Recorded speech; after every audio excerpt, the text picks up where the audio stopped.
Hello ಧನಸ್ಸು ರಾಶಿ April month ಹೇಗಿದೆ ನಿಮ್ಮ ಲೈಫಲ್ಲಿ ನೋಡೋಣ. ಫಾರ್ ಏಪ್ರಿಲ್ ಮಂತ್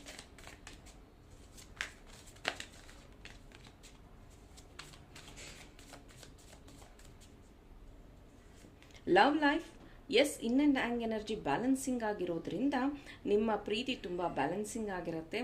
ಹಾಗೆಯೇ ನೀವಿಬ್ಬರು ಸೇರಿ ಯಾವುದಾದ್ರೂ ದೇವಸ್ಥಾನ ಅಥವಾ ಯಾವುದಾದ್ರೂ ಆಶ್ರಮ, ಓಕೆ, ಮೇ ಬಿ ಮೆಡಿಟೇಷನ್ ವಿಷಯವಾಗಿ ಅಥವಾ ದಾನ ಧರ್ಮದ ವಿಷಯವಾಗಿ ನೀವು ವಿಸಿಟ್ ಮಾಡುವಂಥದ್ದು, ಸ್ಪೆಷಲಿ ಯು ಪೀಪಲ್ ನೀವಿಬ್ಬರೂ ಸೇರಿ ಈ ಕೆಲಸದಲ್ಲಿ ತೊಡಗ್ತಾ ಇರುವಂಥದ್ದು ಅಥವಾ ಇಬ್ಬರು ಸೇರಿ ಯಾವುದಾದ್ರೂ ಹೊಸ ಕಲಿಕೆಯ ಕಡೆಗೆ ಗಮನ ಕೊಡ್ತಿದ್ದೀರಾ ಅಂತ ಹೇಳಬಹುದು.